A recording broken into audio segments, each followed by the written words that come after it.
பெரியவா சரணம். பெரியவா வானொலியின் மாலை நிகழ்ச்சிகள் ஆரம்பமாகின்றன. இன்றைய எமது நிகழ்ச்சிகள் நித்திய குரு பாதுகா பூஜா, ஸ்ரீ ரா கணபதி அவர்கள் எழுதிய புத்தகத்தின் ஒளிவடிவம், ஆன்மீக உரை, மகா பெரியவா மகிமை, உபன்யாசம். பெரியவா சரணம். பெரியவா சரணம். அடுத்த நிகழ்ச்சி நித்திய குரு பாதுகா பூஜை. शुक्लां भरदरं विष्णुं शशिवर्णं चतुर्भुजं प्रसन्नवदनं ध्यायेत् सर्वविघ्नोपशान्तये। ममोपात्त समस्त दुरितक्षयद्वारा श्री परमेश्वर प्रीत्यर्थं गुरुप्रसाद सिद्ध्यर्थं गुरुप्रीत्यर्थं गुरुपादपूजाम् अद्य करिष्ये। गुरुर्ब्रह्मा गुरुर्विष्णुर्गुरुर्देवो महेश्वरः गुरुः साक्षात् परब्रह्म तस्मै श्रीगुरवे नमः। अपारकरुणासिन्धुं ज्ञानदं शान्तरूपिणं श्रीचन्द्रशेखरगुरुं प्रणमामि मुदान्वहम्। सदाशिवसमारम्भां शङ्कराचार्यमध्यमाम् अस्मदाचार्यपर्यन्तां वन्दे गुरुपरम्पराम्. எல்லோரும் குருவை பெரிவாளை தியானம் பண்ணிண்டு அர்ச்சனை பண்ணுவோம். அஷ்டோத்திரம். பெரியவா அஷ்டோத்திரம் பல அஷ்டோத்திரங்கள் இருக்கு. அதுல எளிமையா சுலபமா எது இருக்கோ அதை நான் இப்ப சொல்றேன். எல்லோரும் இதை கேட்டுண்டே திருப்பி சொல்ல முடிஞ்சுவா சொல்லி சொல்லி பெரிவாளுக்கு பாதத்துல ஒவ்வொரு புஷ்பத்தை அர்ச்சனை பண்ணலாம். ओम श्री कांची कामकोटि पीठाधीश्वराय नमः. श्रीमत् चंद्रशेखरेन्द्र सरस्वती गुरुभ्यो नमः. संन्यासाश्रम शिखराय नमः. काषाय दंडधारिणे नमः. सर्वपीठापहारिणे नमः. स्वामिनाथ गुरवे नमः. करुणासागराय नमः. जगदाकर्षण शक्तिमते नमः. सर्वचराचर हृदयस्थाय नमः. ओम भक्त परिपालक श्रेष्ठाय नमः. धर्म परिपालकाय नमः. श्री जयेन्द्र सरस्वत्याचार्याय नमः. श्री विजयेन्द्र सरस्वती पूजिताय नमः. शिवशक्ति स्वरूपाय नमः. भक्ताभीष्ट प्रदायकाय नमः. ब्रह्मण्य पोषकाय नमः. ब्रह्म विष्णु शिवैक्य स्वरूपाय नमः. कांची क्षेत्रवासाय नमः. कैलाश शिखरवासाय नमः. स्वधर्म परिपोषकाय नमः. चातुर्वर्ण संरक्षकाय नमः. लोकरक्षण संकल्पाय नमः. ओम ब्रह्मनिष्ठापराय नमः. सर्वपापहराय नमः. धर्मरक्षक संतुष्टाय नमः. भक्तार्पितधन स्वीकर्त्रे नमः. सर्वोपनिषत् सारज्ञाय नमः. सर्वशास्त्रगम्याय नमः. सर्वलोक पितामहाय नमः. भक्ताभीष्ट प्रदायकाय नमः. ब्रह्मण्य पोषकाय नमः. नानाविध पुष्पार्चितपताय नमः. रुद्राक्ष क्रीडधारिणे नमः. भस्मोद्दोलित विग्रहाय नमः. सर्वज्ञाय नमः. सर्वचराचर व्यापकाय नमः. अनेक शिष्य परिपालकाय नमः. मनश्चाञ्चल्य निवर्तकाय नमः. अभयहस्ताय नमः. भयापहाय नमः. यज्ञपुरुषाय नमः. यज्ञानुष्ठान रुचिप्रदाय नमः. यज्ञसम्पन्नाय नमः. यज्ञसहायकाय नमः. यज्ञफलदाय नमः. यज्ञप्रियाय नमः. उपमानरहिताय नमः. स्फटिक तुलसी रुद्राक्ष हारधारिणे नमः. चातुर्वर्ण समदृष्टये नमः. ऋग्यजुस्साम अथर्वणादि चतुर्वेद संरक्षकाय नमः. दक्षिणामूर्तिस्वरूपाय नमः जाग्रत् स्वप्न सुषुप्ति अवस्थातीताय नमः कोटिसूर्यतुल्यतेजोमय शरीराय नमः साधुसङ्गसंरक्षकाय नमः अश्वगज गोपूजा निर्वर्तकाय नमः गुरुपादुकपूजातुरन्तराय नमः कनकाभिषिक्ताय नमः स्वर्णबिल्वदलपूजिताय नमः सर्वजीवमोक्षदाय नमः मूकवाक्ताननिपुणाय नमः नेत्रदीक्षादानाय नमः द्वादशलिङ्गस्थापकाय नमः गानरसप्रियाय नमः ब्रह्मज्ञानोपदेशकाय नमः सकलकलासिद्धिताय नमः चातुर्वर्ण्यपूजिताय नमः अनेकभाषासम्भाषण कोविताय नमः अष्टसिद्धिप्रदायकाय नमः ओम श्री शारदामठसुस्थिताय नमः नित्यान्नदानसुप्रीताय नमः प्रार्थनामात्रसुलभाय नमः पादयात्राप्रियाय नमः नानाविधमतपण्डिताय नमः श्रुतिस्मृतिपुराणज्ञाय नमः देवयक्षकिन्नरकिंपुरुषपूज्याय नमः श्रवणानन्दकरकीर्तये नमः दर्शनानन्दाय नमः अद्वैतानन्दभरिताय नमः अव्याजकरुणामूर्तये नमः शैव वैष्णवादिमान्याय नमः श्रीशङ्कराचार्याय नमः दण्डकमण्डलोहस्ताय नमः वीणामृदङ्गसकलवाद्यनाथस्वरूपाय नमः रामकथारसिकाय नमः वेदवेदाङ्ग आगमादिसकलकलासतस्प्रवर्तकाय नमः हृदयगुहाशयाय नमः शतरुद्रीयवर्णितस्वरूपाय नमः केदारेश्वरनाथाय नमः अविद्यानाशकाय नमः निष्कामकर्मोपदेशकाय नमः लघुभक्तिमार्गोपदेशकाय नमः लिङ्गस्वरूपाय नमः सालग्रामसूक्ष्मस्वरूपाय नमः कालड्यां शङ्करकीर्तिस्तम्भनिर्माणकर्त्रे नमः जितेन्द्रियाय नमः शरणागतवत्सलाय नमः श्रीशैलशिखरवासाय नमः डमरुकनादविनोदाय नमः वृषभारूढाय नमः दुर्मदनाशकाय नमः आभिचारिकदोषहर्त्रे नमः मिताहाराय नमः मृत्युविमोचकशक्त्याय नमः श्रीचक्रार्चनतत्पराय नमः दासानुग्रहकारकाय नमः अनुराधानक्षत्रजाताय नमः सर्वलोकख्यातशीलाय नमः वेङ्कटेश्वरचरणपद्मषट्पदाय नमः श्री महात्रिपुरसुन्दरी समेत श्री चन्द्रमौलीश्वर पूजाप्रियाय नमः श्रीमच्चन्द्रशेखरेन्द्र सरस्वती सद्गुरु परब्रह्मणे नमः गुरुभ्यो नमः परमगुरुभ्यो नमः परमेष्टिगुरुभ्यो नमः परात्परगुरुभ्यो नमः गुरुपरम्पराभ्यां नमः गुरुपादुकाभ्यां नमो नमः. அடுத்தது ஊதுபத்தி இருந்தா அதை காமிச்சு தூபம், நெய் தீபம் இருந்தா காமிச்சு அதை நெய் தீபம் தீபம் காமிச்சுட்டு நைவேத்தியம் வெத்தலைப்பாக்கு பழம் இதுலேருந்து ஆரம்பிச்சு அவளுக்கு எது சௌரியமோ அதுபடி நைவேத்தியம் பண்ணலாம். அதுக்கு அடுத்தது கற்பூர ஹாரத்தி பண்ணி எல்லோரும் பிரதட்சிண நமஸ்காரம் பண்ணி பெரியவாள்கிட்ட பிரார்த்தனை பண்ணிண்டு எல்லோரும் க்ஷேமமா இருக்கணும், லோகம் பரம மங்களமா சௌக்கியமா இருக்கணும், எல்லோரும் வியாதி வெக்க இல்லாத ஆயுராரோக்கிய ஐஸ்வர்யத்தோட சாந்தம் அமைதியோட ஞான வைராக்கியத்தோட எல்லோரும் நல்லவர்களாயிருந்து நன்மையை அடையணும்னு பிரார்த்தனை பண்ணி இந்த பூஜையை தினம் செய்யலாம்.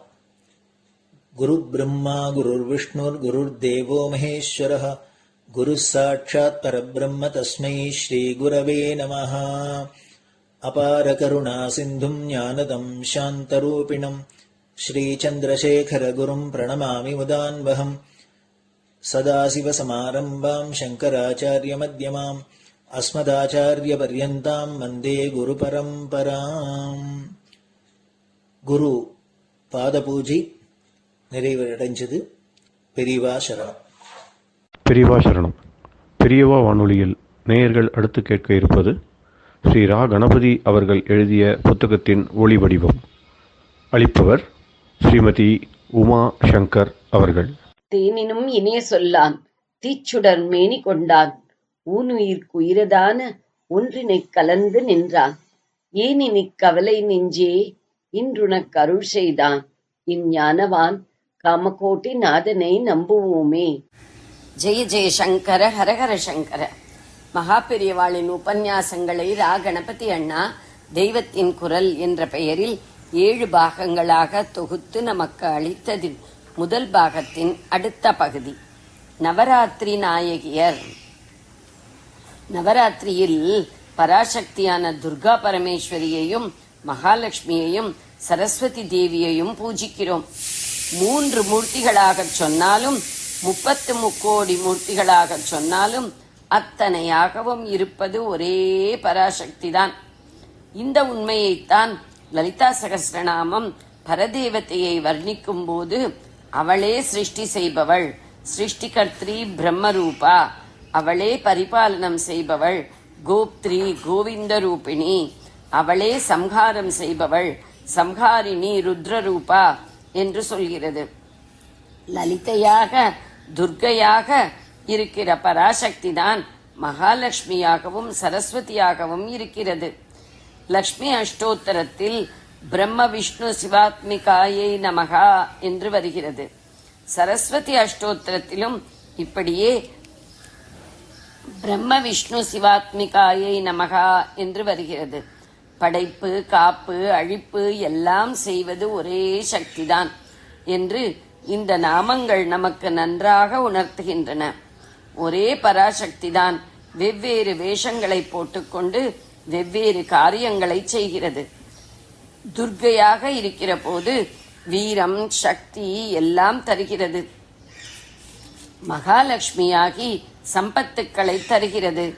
சரஸ்வதியாகி ஞானம் தருகிறது. ஆதிபராசக்தியான துர்க்கையை பொதுவாக பார்வதியோடு ஐக்கியப்படுத்தி சொல்லலாம். அவள் ஹிமவானின் புத்திரியானதால் மலைமகள். மகாலட்சுமி பார்க்கடலில் தோன்றியதால் அலைமகள். சரஸ்வதி சகலகலா ஞானமும் தருவதால் கலைமகள். பர்வதராஜ புத்திரியாக வந்த அம்பாளும் க்ஷீரசாகரத்திலிருந்து பிறந்த மகாலட்சுமியும் 2 மகரிஷிகளுக்கு பெண்களாகவும் அவதரித்திருக்கிறார்கள். மகாலட்சுமியை மகளாக பெற்று சீராட்டி வளர்க்க வேண்டும் என்று பிருகு மகரிஷி தபஸ் செய்தார். அதற்கிணங்கவே லக்ஷ்மி தேவி அவருக்கு புத்திரியாக உத்பவித்தாள். பிருகுவுக்கு புத்திரியானதால் அவளுக்கு பார்கவி என்று பெயர் ஏற்பட்டது. பார்கவி லோக ஜனனி க்ஷீரசாகர கன்யகா என்று சம்ஸ்கிருத அகராதியான அமரகோஷம் சொல்லும். இப்படியே காத்யாயன மகரிஷி சாக்ஷாத் பரமேஸ்வரியை பெண்ணாக அடைய வேண்டும் என்று விரும்பி தபஸ் செய்தார். அம்பிகையும் அவருக்கு மகளாக ஆவிர்பவித்தாள். காத்யாயனருக்கு பெண் என்பதாலேயே அவளுக்கு காத்யாயனி என்ற பெயர் உண்டு. துர்க்கைக்கு உரிய காயத்ரியிலே அவளை காத்யாயனியாக தியானிக்கிறோம் என்று சொல்லியிருக்கிறது. லோகமாத்தாக்களாக இருக்கப்பட்ட தெய்வங்களை குழந்தையாக வரச் சொன்னதில் நிரம்ப விசேஷம் இருக்கிறது. குழந்தையும் தெய்வமும் கொண்டாடும் இடத்திலே என்கிறாம். தெய்வமே குழந்தையாக வந்தால் ரொம்ப கொண்டாட்டமாகும். குழந்தைக்கு நம்மை போல் காமமும் குரோதமும் துக்கமும் வேரூன்றி இருப்பதில்லை. இந்த க்ஷணத்தில் ரொம்பவும் ஆசைப்பட்ட ஒரு வஸ்துவை அடுத்த க்ஷணத்தில் தூக்கி போட்டுவிட்டு போகிறது. கோபமும் இப்படியே சுவடு தெரியாமல் நிமிஷத்தில் மறைந்து போகிறது. அழுகையும் இவ்வாறேதான். நாம் தான் உணர்ச்சிகளை ஆழ உள்ளுக்கு வாங்கிக் கொண்டு மனத்தை கெடுத்துக் கொள்கிறோம். உணர்ச்சிகள் வேரூன்றாமல் குழந்தைகள் போல் நாமும் ஆனந்தமாக இருக்க வேண்டும். இதனால்தான் உபனிஷதமும் குழந்தையாயிரு என்கிறது. சாக்ஷாத் பராசக்தியை காத்யாயனியாகவும் மகாலட்சுமியை பார்கவியாகவும் குழந்தைகளாக்கி அந்த பாவத்திலேயே வழிபட்டால் நமக்கும் குழந்தைத்தன்மை சாட்சாத்கரித்துவிடும். இந்த நாளில் வாட்டர் ப்ரூஃப் என்று சொல்வது போல் நாம் காம ப்ரூஃப், சோக ப்ரூஃப் எல்லாமாக சாந்தமாக ஆவோம். குழந்தை ரூபத்தில் இருந்தாலும் ஞானப்பாலூட்டும் ஸ்ரீமாதாவாக இருக்கிற தேவி நமக்கு இந்த அனுகிரகத்தை செய்வாள். குழந்தையாக வந்த காத்யாயனியை தமிழ்நாட்டு கிராம ஜனங்கள் கூட நீண்ட காலமாக வழிபட்டு வந்திருக்கிறார்கள் என்பது என் ஊகம். காத்தாயி என்று சொல்கிற கிராம தேவதை காத்யாயனிதான் என்று நினைக்கிறேன். பட்டாரிகை என்று பெரிய ஸ்ரீவித்யோபாசகர்கள் குறிப்பிடும் அம்பாளைத்தான் நம் கிராம மக்கள் பிடாரி என்று சொல்லி பூஜிக்கிறார்கள். பழைய செப்பேடுகளில் பட்டாரிகா மான்யம் என்பதை பிடாரி மான்யம் என்று திரித்து குறிப்பிடுவதிலிருந்து இதை உணரலாம். இவ்வாறே கிராம ஜனங்களும் கூட சரஸ்வதியை நீண்ட காலமாக வழிபட்டிருக்கிறார்கள். பேச்சாயி பேச்சாயி என்று சொல்கிற கிராம தேவதை பேச்சுக்கு ஆயியான வாக்தேவி சரஸ்வதியை தான் குறிப்பிடுகிறது. அம்பாளையும் மகாலட்சுமியையும் சரஸ்வதி தேவியையும் பூஜித்து எல்லா சக்தியும் சம்பத்தும் நல்ல புத்தியும் பெறுவோமாக. ஜெய ஜெய சங்கர, ஹர ஹர சங்கர. பெரியவா சரணம். இந்நிகழ்ச்சியின் அடுத்த பகுதி நாளை மாலை இதே நேரத்தில் ஒளிபரப்பாகும். பெரியவா சரணம். பெரியவா சரணம். பெரியவா வானொலியில் நேயர்கள் அடுத்து கேட்க இருப்பது திரு கவிக்கண்ணன் அவர்களின் ஆன்மீக உரை. பெரியவா சரணம். ராம் ராம். ஸ்ரீ குருப்யோ நமஹ. ஜெய ஜெய சங்கர, ஹர ஹர சங்கர. பெரியவா வானொலி நேயர்கள் அனைவருக்கும், மகா பெரியவாவுடைய பக்தர்கள் அனைவருக்கும் அடியேன் கவிக்கண்ணனின் அன்பு கலந்த நல்வாழ்த்துக்கள். ராம் ராம். ஜெய ஜெய சங்கர, ஹர ஹர சங்கர. ஸ்ரீ குருப்யோ நமஹ. அபிராமிப்பட்ட அம்பாளை கேட்கிற, நீ இருக்கிற என்னது, எந்த இடத்துல நீ இருக்க அப்படின்னு. இத நம்ம 20வது பாடல்லையே பார்த்தோம். உரைகின்ற நின் திருக்கோயில் நின் கேள்வர் ஒரு பக்கமோ, அறைகின்ற நான்மறையின் அடியோ முடியோ, அமுதம் நிறைகின்ற வெண் திங்களோ கஞ்சமோ, எந்த நெஞ்சகமோ மறைகின்ற வாரிதியோ பூரணாச்சல மங்கலேன்னு நம்ம இந்த பாடல பார்த்தோம். எங்கேயும் நிறைந்திருக்கக்கூடிய, அசைவற்றதாகவும் தளர்ச்சியற்றதாகவும் இருக்கக்கூடிய, நிறைந்த மங்களமாக இருக்கக்கூடிய அபிராமி அன்னையே, நீ எழுந்தருளி இருக்கிறது எந்த இடம்? உன்னுடைய அழகான கோவில்ங்கிறது என்னது? உன்னுடைய பிராணநாதருடைய சிவபெருமானுடைய இடப்பாகமா? இல்லை அப்படின்னு சொன்னா உன்னுடைய புகழையெல்லாம் இப்போதும் பாடிக்கொண்டிருக்கக்கூடிய 4 வேதங்களின் மூலமாகிய பிரணவமா? இல்ல அவற்றின் முடியாக இருக்கக்கூடிய, அதாவது எல்லா 4 வேதங்களுக்கும் சிரசாக இருக்கக்கூடிய உபனிஷத்துகளா? இல்ல அமுதம் நிறைந்த சந்திர மண்டலமா? இல்ல அந்த சந்திர மண்டலத்தில் இருக்கக்கூடிய சகசிரார கமலமா? இல்ல என்னுடைய மனம்ங்கிற தாமரையா? எல்லா பொருள்களும் மறைந்து இருந்த அந்த கடல், பார்க்கடலை கடைந்த போது எல்லாம் வெளியில வந்தது இல்லையா? அப்பேற்பட்ட அந்த கடலா? எங்கம்மா உன்னோட இடம் அப்படின்னு முன்னாடி கேட்டார் இல்லையா? அதே இப்ப வேற மாதிரி கேட்கப்படுறார். கிட்டத்தட்ட கேள்வியா கேட்டார். ஆனா இப்ப இந்த பாடல் என்ன சொல்றாருன்னா, அவர் இருக்கிற இடமே என்னங்கறத அவர் உறுதியாக சொல்றார் இந்த பாடல்ல. அருணாம்புயத்தும் என் சித்தாம்புயத்தும் அமர்ந்திருக்கும் தருணாம்புயமுலை தைகள் நல்லாள் தகை சேர்நயன கருணாம்புயமும் வதனாம்புயமும் கராம்புயமும் சரணாம்புயமும் அல்லால் கண்டிலேன் ஒரு தஞ்சமுமே அப்படி இந்த பாடல்ல சொல்றார். அருணாம்புயத்தும் என் சித்தாம்புயத்தும் அமர்ந்திருக்கும் தருணாம்புயமுலை தையல் நல்லாள் தகைசேர் தயன கருணாம்பயமும் வதனாம்பயமும் கராம்பயமும் சரணாம்பயமும் அல்லால் கண்டிலேன் ஒரு தஞ்சமுமே அப்படிங்கிறார். இந்த பாடல்ல அப்படியே அம்பாளை பத்தி அவர் சொல்றார். 58வது பாடல்ல இதுல என்னென்ன சொல்றார் அப்படின்னு கேட்டாருன்னா, அம்பாள் இருக்கிற இடம் என்னன்னா சிவந்த தாமரை மலர் மீதும் என்னுடைய இதய தாமரையிலும் வீட்டிலிருந்து தாமரை மட்டு போல இருக்கக்கூடிய தனங்களை உடையவளாக பெண்ணரசியான பாலாவான அபிராமி அழகு பொருந்திய கருணை பொழியும் 2 விழி தாமரைகளையும் முகத் தாமரைகளையும் திருவடி தாமரைகளையும் திருக்கர தாமரைகளையும் கொண்டிருக்கிறாளே, அதை தவிர எனக்கு வேற ஏதும் தஞ்சம் இல்லை அப்படின்னு அந்த பாடல சொல்றார். அதுக்கு மேல நம்ம இன்னைக்கு பார்க்க போறது 62வது பாடல். இந்த 62வது பாடல் தங்கச் சிலை கொண்டு தானவர் முப்புறம் மாய்த்து வெங்கட்கரியுரி போர்த்த செஞ்சேவகன் வெய்யடைய கொங்கை குரம்பை குறியிட்ட நாயகி கோகனகச் செங்கை கரும்பும் மலரும் எப்போதும் என் சிந்தையதே. என்னுடைய மனத்தாமரையில் அமர்ந்தவளேன்னு முதல்ல சொன்னார். இங்க என் மனதிலே எப்போதும் நான் உன்னை நினைத்துக் கொண்டிருக்கேன்னு சொல்றார். தங்கச் சிலை கொண்டு தான் அவர் முப்புறம் சாய்த்து மத வெங்கட்கரியுரி போர்த்த செஞ்சேவகன் மெய்யடைய கொங்கை குறும்பை குறியிட்ட நாயகி கோககன செங்கை கரும்பும் மலரும் எப்போதும் என் சிந்தையதே அப்படிங்கிறார்.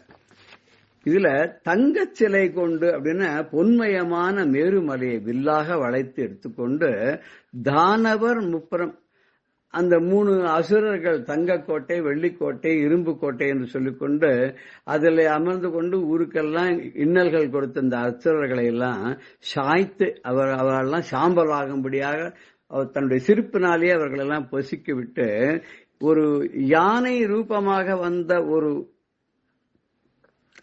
ஒரு அசுரன் அவனையும் கொன்று அந்த யானையினுடைய தோலை மத வெண்கட்கரிங்கிறார். வெம்மையான ஒரு கொடுமையான மதம் பொருந்திய அந்த யானை, கண்களை உடைய யானை, சிவந்த கண்களை உடைய யானை, அதனுடைய தோலை உரித்து போர்த்து கொண்டு சிவந்த மேனியோட சிறந்த வீரனாக சிவபெருமான் வராராம்.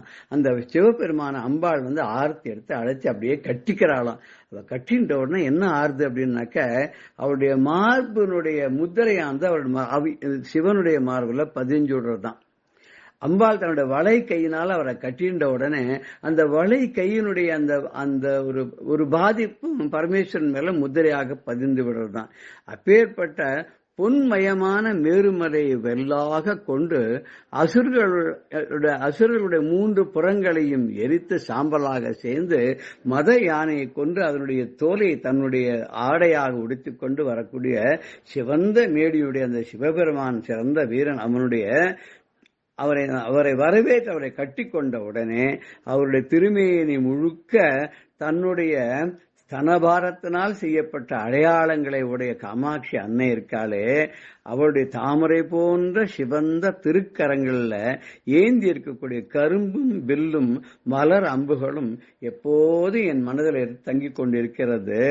அப்படிப்பட்ட கொங்கை குரம்பை குறியிட்ட நாயகிங்கிற தன்னுடைய ஸ்தனபாரத்தால் அடையாளமிட்ட அந்த அம்பிகையினுடைய கோகனக செங்கை சிவந்த திருக்கரங்களில் ஏந்தி இருக்கக்கூடிய கரும்பும் மலரும் எப்போதும் அந்த கரும்பு வில்லும் மலர் அம்புகளும் எப்போதும் என் சிந்தையதே என்னுடைய சிந்தையில என்னுடைய மனதை விட்டு அகலாமல் எப்போதும் இருக்கிறது. தங்கச் சிலை கொண்டு, சிலைன்னா இங்க வில் அப்படின்னு சொல்றது, மலை அப்படின்னு சொல்றது. தங்கச் சிலை கொண்டுன்னு தங்கமயமான அந்த மேருமலையை வில்லாக கொண்டு அந்த அசுரர்களை அடித்தார் இல்லையா, அந்த பரமேஸ்வரன் கதை கூட நம்ம பார்த்திருக்கோம். முதல்ல கணபதி அவர்கிட்ட கேட்டுக்காத, பர்மிஷன் வாங்காத, சொல்லாத, அவருடைய ஆசி பெறாத போயிட்டார். பிள்ளைதானே அப்படின்னு. அப்ப என்னாச்சு, அவர் ஏறி போன தேர் அச்சு முறிஞ்சு போயிடுத்து. அந்த இடம் தான் சொல்லுவா மகாபெரிவா கூட, அச்சிறுப்பாக்கம் சொல்றது அந்த இடம் தான். பரமேஸ்வரனுடைய தேருடைய அச்சு இருக்கு இல்லையா, அது முறிந்து போன இடம் அச்சிறுப்பாக்கம். நம்ம ஊர்ல சென்னையில இருக்கு இல்லையா அச்சிறுப்பாக்கம். அப்பேற்பட்டவர் மறுபடியும் திரும்பி வந்து அந்த விக்னேஸ்வரரை தியானம் பண்ணிக்கொண்டு திரும்பி போன போது சிரிச்ச உடனே அந்த முப்புறங்களும் எரிந்து விட்டது இல்லையா. அப்போ வெற்றியோடு திரும்பி வந்த பரமேஸ்வரனை அம்பாள் கட்டிண்டான்னா, இது இன்னொரு கதை கூட உண்டு. காமாட்சி என்ன பண்ணாலான்னாக்க, தபஸ் பண்ணா பரமேஸ்வரன் அடையறதுக்காக. ஏதோ ஒரு காரணத்தினால அம்பாள் வந்து பூமிக்கு வரும்படியா ஆச்சு. பரமேஸ்வரனை பிரிஞ்சு திருப்பியும் மறுபடியும் கைலாசநாதனை அடையணும்ன்றதுக்காக தபஸ் பண்றா. எங்கன்னா காஞ்சிபுரத்துல. அப்ப இவ எதுக்கு தபஸ் பண்றான்னு புரியாத, யாருன்னு புரியாத பிரம்மா மயக்கத்துல என்ன பண்ணாராம், சரஸ்வதியை ஏவி விட்டு நீ ஒரு பிரவாகமான நதியாக போன்னு சொல்லி, அதுதான் கம்பா நதிங்கிற மாதிரி வந்ததுன்னு சொல்லுவா. அந்த நதி வெள்ளம் வேகமா வரும்போது அம்பாள் வந்து மணல்லையே லிங்கம் பண்ணி வச்சு பூஜை பண்ணிட்டு இருக்காளாம். இந்த வெள்ளம் வந்து எங்கே இந்த லிங்கத்தை அடித்து கொண்டு போய்விடுமோ, கரைத்து விடுமோன்னு சொல்லி அம்பாள் என்ன பண்ணிக்கிறாளாம், அந்த லிங்கத்தை பாதுகாக்கிறதுக்காக கட்டிக்கிறாளாம். அப்படி கட்டிக்கிற போது மணல் லிங்கமோ மணலினால் ஆன லிங்கம்ங்கிறதுனால அம்பாளுடைய மார்பகங்கள் அது மேல பதிஞ்சு விடுது. அம்பாள் கையால கட்டின்ற உடனே கை வளையல் அதனுடைய முத்திரையும் பதிந்து விடுகிறது தான். அப்பேற்பட்ட அந்த ஒரு சிவபிரானுக்கு, ஏகாம்பரநாதருக்கு இன்னைக்கு அந்த தழும்பு இருக்கு அப்படின்னு சொல்லுவா எல்லாரும். பெரியவா பார்த்தவாரெல்லாம் சொல்றா. அப்பேற்பட்ட மேருமலையான பொன் வில்லை கையில் ஏந்தி அசுரர்களுக்கு உரிய 3 புறங்களையும் திருப்புறங்களையும் அழித்து மதம் பொருந்தி கொடுமையான யானை என்ற தோலை போர்த்தி கொண்டு வந்த வீரனாகிய சிவபெருமானுடைய திருமேனி முழுதும் தன்னுடைய ஸ்தனபாரங்களுடைய அடையாளம் பதியும்படியா செஞ்ச அந்த காமாட்சி அந்த கம்பா நதியிலே வெள்ளமாக வந்தபோது அந்த வெள்ளத்திலிருந்து தான் பூஜை செய்து வந்த மணல் லிங்கத்தை காப்பாற்றுவதற்காக கட்டிக்கொண்டதாலும் ஏற்பட்ட இந்த அடையாளங்கள் அந்த சிவபெருமான் மேல வந்து பதிந்து கொண்டது. அப்பேற்பட்ட அந்த அம்பாளை அவருடைய கரும்பு வில்லும் மலர் அம்புகளும் ஏந்திய கைகளை உடைய 4 கைகளை உடைய அம்பாளை நான் எப்போதும் என்னுடைய மனதுக்குள்ளே, என் உள்ளத்துக்குள்ளே வாசம் செய்வதாக வைத்து என் உள்ளத்தை விட்டு ஒரு கணமும் அகலாதவாறு நான் எப்போதும் பணிகின்றேன் அப்படின்னு சொல்லி இந்த பாடல்ல சொல்றார். ரொம்ப அழகான ஒரு பாடல். இந்த ஒரு பாடல்ல 2 கதைகளை நமக்கு அவர் சொல்லிட்டார். ஒரு கதை வந்து முப்புறங்களை எடுத்த பரமேஸ்வரனுடைய கதையும், 2வதுல எப்படி கம்பா நதியில வெள்ளமாக சரஸ்வதி வந்தபோது அந்த வெள்ளத்திலிருந்து தான் பூஜை செய்த லிங்கத்தை காப்பாற்றுவதற்காக அணைத்துக் கொண்டால். இந்த 2 காரணத்தினாலையும் அம்பாளுடைய திருமேனியானது அந்த பரமேஸ்வரனுடைய உடல் மீது பதிந்தது முத்திரையாக அப்படின்றத இந்த பாடல்ல நமக்கு தெரிவிக்கிறார். லலிதா சஹஸ்ரநாமத்துல மகாராஜ்ஞின்னு பேர். அவ பேரரசி. அவளை மனசுல நினைச்சா நமக்கு எல்லாமே கிடைக்கும். அந்த பேரரசி மகாராஜ்ஞி எப்படி இருப்பா, ராகஸ்வரூப பாஷாட்யா குரோதாக அராங்குஷோஜ்வல மனோரூபேஷு கோதண்டா பஞ்ச பிரம்மாசன நிறைய வந்துட்டே இருக்கு. அப்படியே 1008 நாமாவடி இருக்கு இல்லையா. அப்பேற்பட்ட அம்பாள் இருக்காளே மகாராஜ்ஞி. அவ சிறப்புமிக்க பேரரசி, ஸ்ரீமத் சிம்மாசனேஸ்வரி. சிறந்த சிம்மாசனத்துல அவ அமர்ந்து கொண்டிருக்கிறாள். இந்த உலகை எல்லாம் ஆண்டு கொண்டிருக்கிறாள். அப்பேற்பட்ட மகாராஜ்ஞியான அந்த பரமேஸ்வரி, அந்த காமேஸ்வரி, சிவகாமேஸ்வரி, பஞ்சபாணி, அப்பேற்பட்ட அம்பாளை அபிராமவல்லி, அபிராம சுந்தரி. ஆனா அபிராமவல்லிக்கு திருக்கடையூர்ல அவ மலர் கரத்தோட தான் இருக்கா. அந்த கரும்பு வில்லெல்லாம் இருக்கிறதாக தெரியல.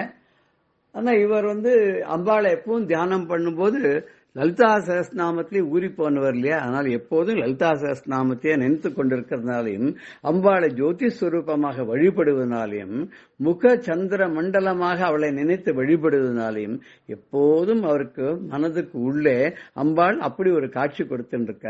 அவள் அம்பாளை எப்படி அவர் பார்க்கிறாரோ அந்த காட்சியையே அவர் நமக்கும் நம்மோட பகிர்ந்து கொள்வதற்காக அம்பாளுடைய ரூபத்தை வர்ணிக்கும் போது கரும்பு வில்லும் புஷ்ப பானங்களும் ஏந்தியவளாகவே அம்பாளை வர்ணிக்கிறார் அவர். அப்பேற்பட்ட அம்பாளை, அந்த முக்கண்ணியை, அந்த அபிராமியை நாமும் மனதில் இருத்து வழிபட்டு சகல சௌபாகியங்களையும் அடைந்து சிறப்புடன் வாழ்வோமாக என்று கூறி ஜெய ஜெய சங்கர ஹர ஹர சங்கர ஸ்ரீ குருப்யோ நம. ராம் ராம். பெரியவா சரணம். இந்நிகழ்ச்சியின் அடுத்த பகுதி நாளை மாலை இதே நேரத்தில் ஒளிபரப்பாகும். பெரியவா சரணம். பெரியவா சரணம். அடுத்த நிகழ்ச்சி மகா பெரியவா மகிமை உபன்யாசம். வழங்குபவர் பிரம்மஸ்ரீ கணேச சர்மா அவர்கள்.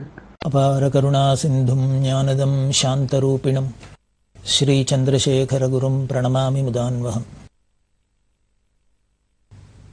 காஞ்சி மகாபரிவாளோட மகிமையில அளவிட முடியாத மகிமை. அந்த மகிமையில நம்ம கையளவு எப்படிலாம் அள்ளலாமோ அள்ளி அள்ளி சுவைக்கிறோம். பெரிவாளோட பெருமை ஒரு ஆன்மீக தலைவர் மட்டும் இல்லாத ஒரு சமுதாயத்துக்கு எப்படி இல்லாமல் இருந்தால் ஒரு சமுதாயம் அமைதியாக இருக்குமோ, உலகம் அமைதியாக இருக்குமோ, அது மாதிரி வழியெல்லாம் பார்த்து பார்த்து சொல்லி அந்த சமுதாயத்தில் உள்ள பல அவலங்கள் எல்லாம் கெடுதல் எல்லாம் களையறதுக்கும் என்னென்ன பண்ணலாமோ அதுக்கு எல்லாமும் உபதேசம் பண்ணிகிட்டே தான் இருந்தா. அவளோட வாழ்நாள் முழுக்கலும் இதிலே தான் அவள் மெனக்கிட்டா. அப்படி பல விஷயங்கள் பார்த்தோம். அதில் குறிப்பாக வரதட்சணைங்கிற கொடுமையை ஒழிக்கணும், பெண்களுக்கு எப்படி சீக்கிரம் கல்யாணம் ஆகி அவ குடும்பத்தோட க்ஷேமமாக இருக்கணும் அப்படிங்கிறதுக்கெல்லாம் பெரியவா உதவி பண்ணினா, சொல்கிறா, உபதேசம் பண்ணினா அப்படிங்கிறது பார்க்குறோம். அப்படி இருக்கிற பெரியவா 1966 வருஷம் மார்ச் மாதம் 15ஆம் தேதியிலேருந்து 19ஆம் தேதி வரைக்கும் சென்னையில் வெஸ்மாம்பலத்தில் அயோத்தியா மண்டபத்தில் இருந்தால். அந்த அயோத்தியா மண்டபத்தில் இருக்கிறதே பல சுவையான நிகழ்ச்சிகள்லாம் நடந்தது. அப்போது அரசாங்கத்தில் ஒரு முக்கியமான ஒரு அரசு ஆணை வந்தது. அது என்ன அப்படின்னா, பள்ளிக்கூடத்தில் எஜுகேஷனில் மும்மொழி திட்டம் அப்படின்னு இருந்தது. 3 லாங்குவேஜ். ஃபர்ஸ்ட் லாங்குவேஜ் அவளுக்கு தாய்மொழி, செகண்ட் லாங்குவேஜ் இங்கிலீஷ், தேர்ட் லாங்குவேஜாக 3வது மொழியாக சமஸ்கிருதமோ இல்லது ஹிந்தி, இது ரெண்டுத்துக்குள்ளே எதையானு ஒன்று செலக்ட் பண்ணிக்கலாம். இப்படி 3 மொழி படிக்கணும் அப்படிங்கிற ஒரு சட்டம் இருந்தது. அதை அந்த 66ஆம் வருஷம் அரசாணை மூலியமாக என்ன பண்ணால் 3 மொழி திட்டம் அப்படிங்கிறத கொள்கையை மாற்றி 2 மொழி திட்டமாக வச்சுருந்தா. அதாவது சமஸ்கிருதத்தையும் ஹிந்தியும் எடுத்தா. ஏன் எடுத்தா? நமது சனாதன மதத்துக்கு போராத காலம்தான் அப்படின்னு சொல்லலாம். நம்ம சனாதன மதத்துக்கு முக்கியமாக நமது பாரத கலாச்சாரம் எந்த அடிப்படையில் இருக்குது அப்படின்னா, அதில் பார்த்தீங்கன்னா எல்லா லிட்ரேச்சரும், பிராச்சீனமான லிட்ரேச்சர் எல்லாம் வேதத்திலேருந்து ஆரம்பித்து பல விஷயங்கள்லாம் சமஸ்கிருத மொழியிலேயே இருக்குது. இந்த மொழிக்கு பேரே சமஸ்கிருதம் அப்படின்னா நன்னா பண்ணப்பட்டது. மற்ற லாங்குவேஜஸ் எல்லாமே இதுலேருந்து வந்தது தான். எல்லா மொழிகளுக்கும் தாய் அப்படின்னு உலக ரெக்கார்டுலேயே அப்படி தான் இருக்குது. இந்த சமஸ்கிருதத்தோட சாயல் இல்லாத எந்த லாங்குவேஜுமே இல்லை. ஆச்சரியமாக இருக்கும். இன்னும் இங்கிலீஷ் முதலான மேல்நாட்டு லாங்குவேஜ் எல்லாம் பார்க்குறோம். இந்த இங்கிலீஷ் முதலான மேல்நாட்டு லாங்குவேஜ் எல்லாம் கூட இந்த சமஸ்கிருதம் எப்படி அப்பட்டமாக கலந்துருக்கு அப்படிங்கிறதெல்லாம் பார்க்குறோம். இப்படி எல்லா மொழிக்கும் தாயாக இருக்கிறது இந்த சமஸ்கிருதம். அதனாலேயே இது தேவ பாஷை அப்படின்லாம் சொல்லப்படுறது. அதாவது மனுஷலோகத்தில், தேவலோகத்தில், எல்லா லோகத்திலையும் பேசப்படக்கூடிய ஒரே லாங்குவேஜ் இந்த சமஸ்கிருதம்.